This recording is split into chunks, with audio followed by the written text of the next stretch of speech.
Salam kerahiman. Hari ini kita ketemu lagi di tanggal 9 April. Kita akan baca dari satu nomor, 570. Kita mulai ya. Pada suatu kesempatan, aku melihat Yesus dalam pakaian yang cemerlang. Ini terjadi di rumah kaca. Ia berkata kepadaku, "Tuliskanlah apa yang kukatakan kepadamu. Kesukaanku adalah bersatu denganmu. Dengan kerinduan yang amat besar, aku menantikan dan mendambakan saat ketika aku akan membangun tempat tinggalku secara sakramental di dalam biaramu. Rohku akan beristirahat dalam biara itu, dan aku akan memberkati lingkungan sekitarnya secara istimewa. Demi cintaku kepada engkau semua, aku akan mencegah setiap hukuman yang dengan adil dijatuhkan oleh keadilan Bapakku. Putriku, aku telah menundukkan hatiku untuk menerima permohonan-permohonanmu. Misi dan tugasmu di bumi ini adalah memohon kerahiman bagi seluruh dunia. Tidak satu jiwa pun akan dibenarkan sebelum ia berpaling kepada kerahimanku dengan penuh kepercayaan. Inilah sebabnya hari Minggu pertama sesudah Paskah harus dirayakan sebagai pesta kerahiman. Pada hari itu, para imam harus memberitahukan kepada setiap orang kerahimanku yang agung dan tak terselami. Aku menjadikan engkau pembagi kerahimanku. Katakan kepada bapak pengakuanmu bahwa gambar kerahiman ilahi itu harus dipajang di gereja, bukan dalam klausura di biara itu. Melalui gambar itu, aku akan memberikan banyak rahmat kepada jiwa-jiwa. Oleh karena itu, biarlah setiap jiwa mendapat kesempatan untuk menghampirinya." 9 Maret. Aku melihat Yesus dalam pakaian cemerlang, dan itu terjadi di rumah kaca. Yang dimaksud di sini dengan rumah kaca adalah ruangan yang berdinding kaca untuk tanaman-tanaman, untuk melindungi tanaman-tanaman yang nggak cocok untuk udara yang terbuka ya. Karena di Polandia itu lagi dingin sekali. Jadi ada tanaman-tanaman tertentu harus ditanam di dalam rumah kaca. Dan Suster Faustina katakan waktu itu dia terjadi di rumah kaca. Artinya sapaan Yesus itu bisa terjadi di mana saja. Di adorasi, pada waktu misa, pada waktu mau komuni, pada waktu setelah komuni, pada waktu doa, pada waktu bekerja di rumah kaca pun. Suster Faustina mendengar Yesus berkata, "Tulislah apa yang kukatakan padamu. Kesukaanku adalah bersatu denganmu." Jadi Yesus minta Suster Faustina menulis, tapi sekaligus otomatis dia juga mengatakan bahwa kesukaanku adalah bersatu denganmu. Yesus rindu bersatu dengan kita semua, anak-anaknya yang dikasihinya. Tapi pertanyaannya adalah bagaimana hidup kita? Layak enggak? Bersih enggak? Suci enggak? Bersatu dengan Tuhan. Bersatu itu bisa dilakukan contohnya kalau kita berdoa ya. Dalam doa kita berdialog dengan Tuhan, kita ada di hadapan Tuhan, kita ngobrol sama Tuhan. Juga pada waktu kita melakukan perbuatan belas kasih, terjadi persatuan dengan Tuhan. Hal-hal itu sudah otomatis akan terjadi karena kita nggak mungkin dari kemauan kita sendiri, tapi pasti itu ada suatu kuasa dari Tuhan yang menyebabkan kita bisa mengasihi, melakukan segala hal dengan dasar kasih. Siapa saja yang merindukan kesatuan dengan Tuhan, pasti akan mengusahakannya. Maksudnya, saya mau bersatu dengan Tuhan.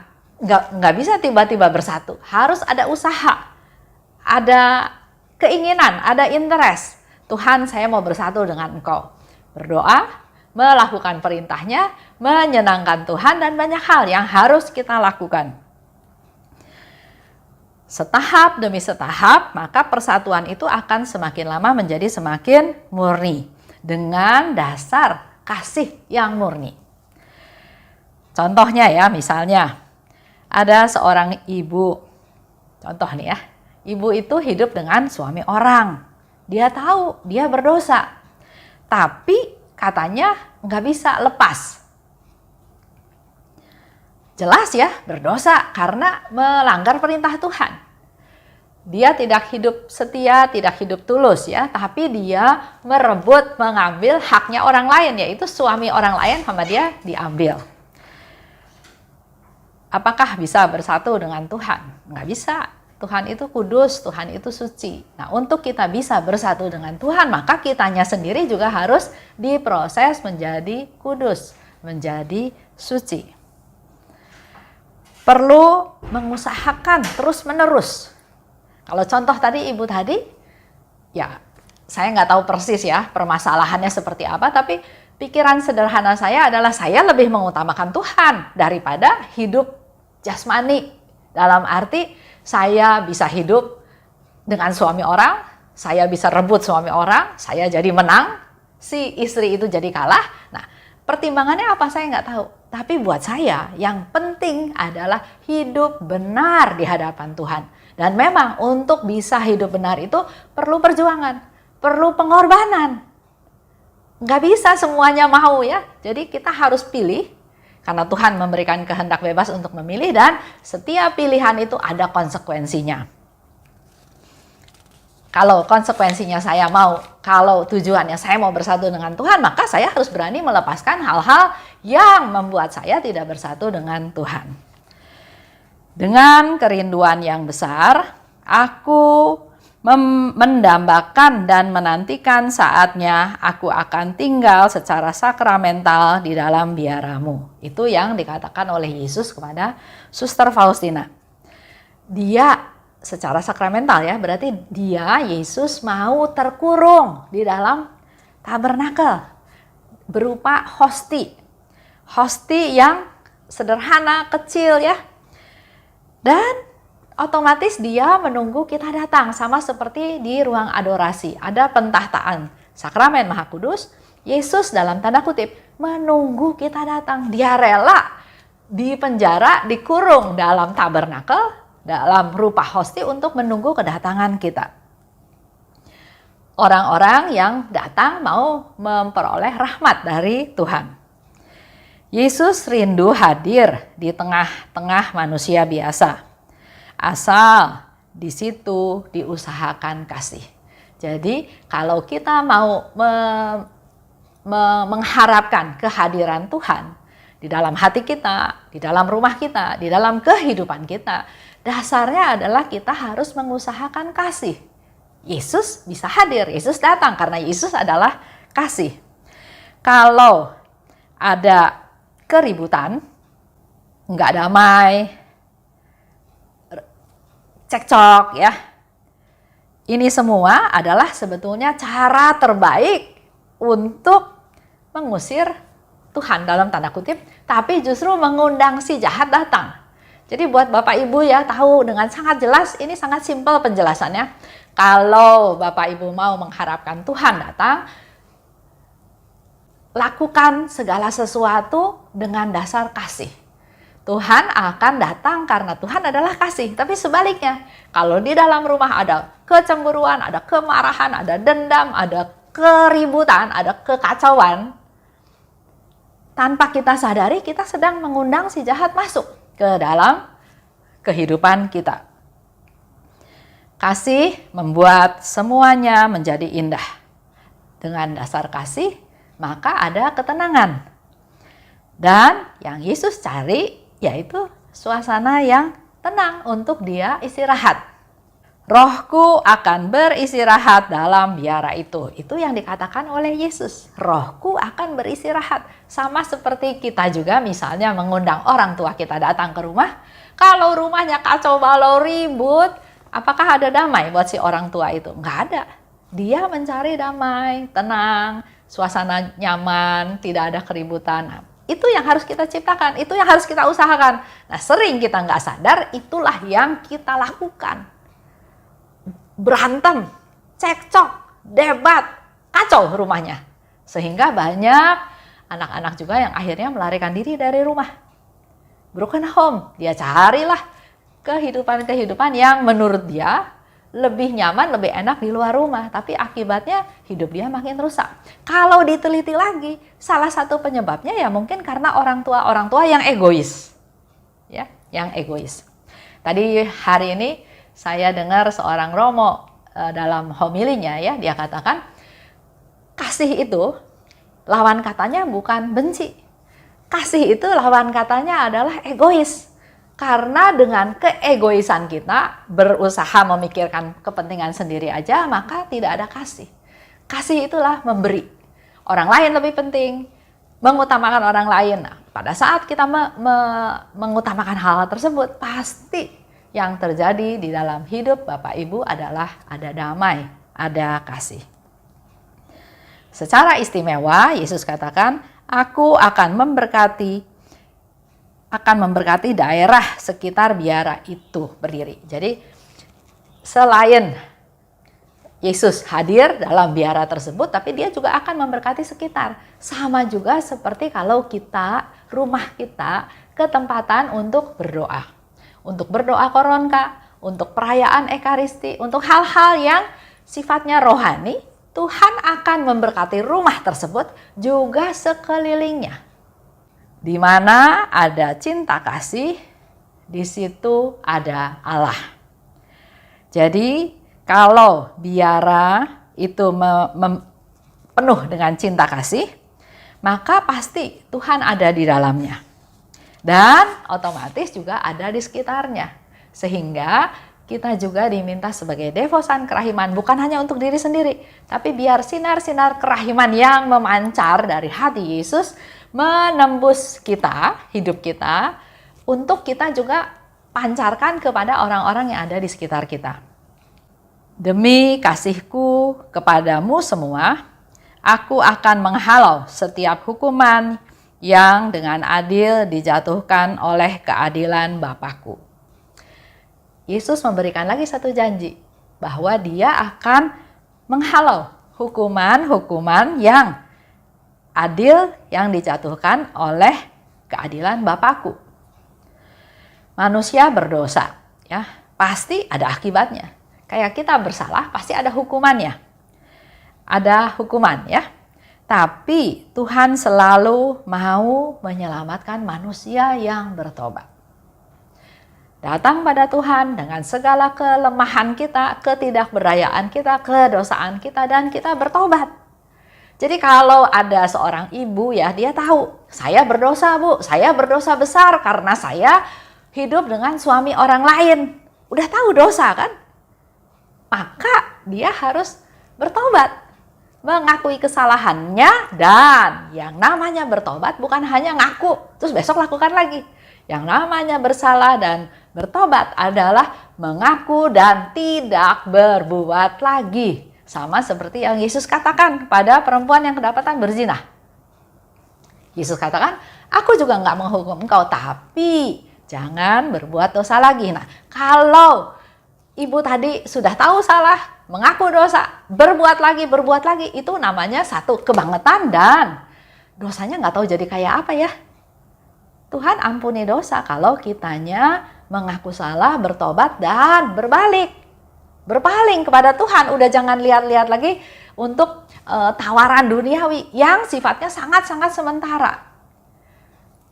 Ibu tadi, menurut saya, memang dia merasa menang, merebut suami orang. Tapi mau sampai kapan? Kita kan makin lama makin tua, peot. Nanti suatu hari juga pasti ditinggalin. Jadi, kenapa harus mempertahankan hidup yang seperti itu?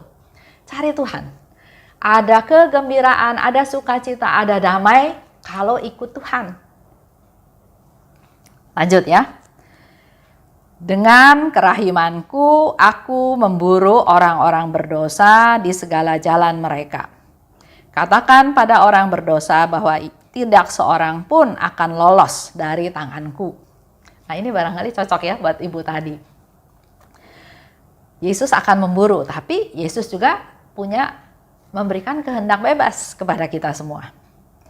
Aku sedang berbicara pada mereka lewat kegelisahan, lewat hati nurani mereka, lewat kegagalan, dan halilintar, juga lewat suara gereja. Yesus selalu berusaha membuat jiwa-jiwa yang berdosa itu tahu dia salah dan bertobat. Dan Yesus bisa pakai cara apapun. Melalui homili di gereja, melalui teguran teman, melalui kegagalan, melalui halilintar bahkan tadi dikatakan ya. Itu ada di 1728. Dan kalau mereka menyia-nyiakan rahmatku, aku akan murka terhadap mereka, sambil meninggalkan mereka sendirian dan memberi mereka apa yang mereka kehendaki. Tuhan suatu hari akan meninggalkan mereka. Jadi kalau sekarang masih ada kesempatan, ada kesadaran, sadarlah. Jangan berbuat dosa lagi. Yesus katakan lebih lanjut, putriku, aku telah menundukkan hatiku untuk menerima permohonan-permohonanmu. Yesus dengan rendah hati, dengan penuh kemurahan, menundukkan hatiku untuk menerima permohonan-permohonanmu. Dan misi dan tugasmu di bumi adalah memohon kerahiman bagi seluruh dunia. Itu menjadi misi dan tugas kita semua di dunia. Mohon kerahiman Tuhan untuk seluruh dunia. Ya, jadi devosi kerahiman bukan devosi yang eksklusif ya, yang hanya devosan saja. Tapi ini tujuannya mencakup seluruh dunia. Setiap doa yang baik, misalnya mohon kerahiman Tuhan, supaya Tuhan bermurah hati, pasti dikabulkan Tuhan. Doa yang mohon pertobatan, doa mohon keselamatan jiwa untuk orang-orang lain, itu juga pasti dikabulkan Tuhan karena itu doa yang baik. Tidak satu jiwa pun akan dibenarkan sebelum ia berpaling kepada kerahimanku dengan penuh keyakinan. Yesus berpesan, ya, pesannya adalah tidak satu jiwa pun akan dibenarkan sebelum ia berpaling kepada kerahimanku. Bukan hanya paling terus sudah, tapi dengan penuh keyakinan, dengan sungguh-sungguh. Syarat keselamatan adalah berpaling pada Tuhan. Percaya penuh akan kerahimannya. Semua orang punya benih baik. Semua orang punya benih belas kasihan dan semua orang punya kemurahan hati. Sekarang tinggal kita mau buka enggak benih-benih tersebut atau kita pendem biar mati aja. Tuhan memberikan kita benih-benih tersebut. Dan seperti tanaman ya, kita tanam benih ya harus dipelihara, harus disiram, harus dikasih pupuk, harus dijaga. Itu yang harus kita lakukan dalam hidup rohani kita juga. Inilah saatnya, itulah sebabnya hari Minggu pertama sesudah Paskah harus dirayakan sebagai pesta kerahiman.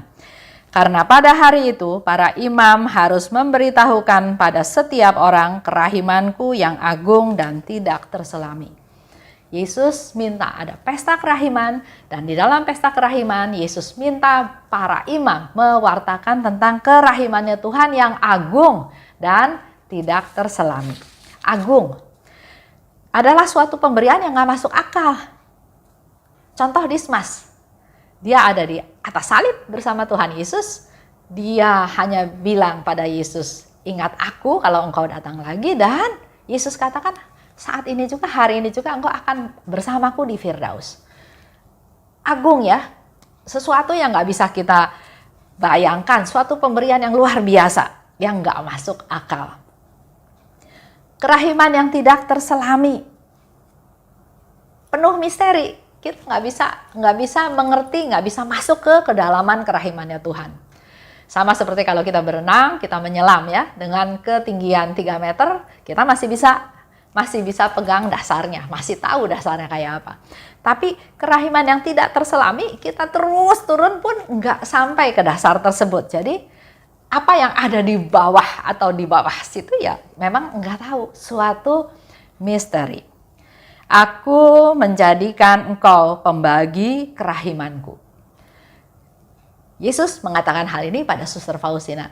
Tapi karena Yesus juga minta pada Suster Faustina untuk mencatat, menulis, dan kita semua membaca, Artinya apa yang diminta oleh Yesus juga berlaku untuk kita semua. Mari kita jadi pembagi, jadi corong, jadi yang memberitahukan, mewartakan, menginformasikan tentang kerahiman Tuhan. Katakan pada Bapa pengakuanmu bahwa gambar kerahiman itu harus dipajang di gereja, bukan dalam klausura di biara itu. Karena memang awalnya gambar kerahiman itu ada di klausura di dalam biara. Yesus mau di gereja, di depan, sehingga bisa dilihat oleh semua umat dan semua umat bisa memanfaatkan. Kalau di dalam biara saja, ya mungkin hanya suster-suster tertentu yang tahu. Yesus mau rahmat kerahiman ini dinikmati, dialami, dikenal oleh orang-orang seluruh dunia. Dan memang sekarang kalau Bapak Ibu ke gereja-gereja ya, di luar negeri juga sudah makin banyak, saya ke gereja mana aja selalu ada gambar kerahiman Tuhan. Apakah di altar, apakah di dekat pieta di belakang, apakah di ruang adorasi, apakah di kapel, tapi sudah ada yang besar, ada yang kecil ya, tapi itu sudah ada gambar kerahiman ilahi. Bahkan di Sabah, saya pernah kasih seminar di sana, bahkan gambar Yesus itu dilukis di dinding. Luar biasa ya. Saya sampai heran, saya mau kasih devosi kerahiman, tapi kok gambar kerahiman ilahinya sudah ada di dinding begitu besar. Jadi saya tanya sama pastornya. Pastornya bilang, oh kami memang diminta oleh Bapak Uskup untuk ikut seminar kerahiman ilahi dan meminta gambar ini dipasang. Dan oleh sebab itu saya lukis saja di dinding gereja sebagai sesuatu yang lebih permanen. Lanjut ya, melalui gambar itu aku akan memberi banyak rahmat kepada jiwa-jiwa. Oleh karena itu, biarlah setiap jiwa mendapat kesempatan untuk menghampirinya. Itu seperti yang tadi saya bilang ya. Yesus ingin memberikan banyak rahmat melalui gambar itu. Dan kalau gambar itu ditaruh di publik, semakin banyak orang yang lihat, semakin banyak orang yang tahu, maka keinginan Yesus untuk memberikan rahmat-rahmat kepada jiwa-jiwa yang menghampiri gambar tersebut, mereka bisa menerima rahmat-rahmat yang Tuhan Yesus limpahkan. Jadi kita semua punya tugas, punya PR untuk semakin banyak orang tahu tentang kerahiman Tuhan. Banyak yang bisa Bapak Ibu lakukan sebagai perpanjangan tangan Tuhan, sebagai pembagi kerahiman, sebagai corongnya Tuhan untuk berbicara tentang kerahiman Tuhan. Step yang paling gampang di rumah, ada gambar kerahiman. Setiap tamu yang datang pasti bertanya, itu gambar apa? Ceritanya bagaimana? Itulah kesempatan kita mewarta. Atau kita membagi-bagikan gambar kerahiman. Kita bikin gambar kecil-kecil, ada pertemuan dalam lingkungan, atau ketemu teman, atau kunjungan orang sakit, atau banyak hal ya. Kita bisa memberikan gambar tersebut sebagai awal dari pewartaan kerahiman. Karena memang Yesus katakan melalui gambar ini dia ingin banyak memberi rahmat kepada jiwa-jiwa yang menghampiri kerahiman Tuhan. Itu aja untuk hari ini. Terima kasih. Salam kerahiman.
Aku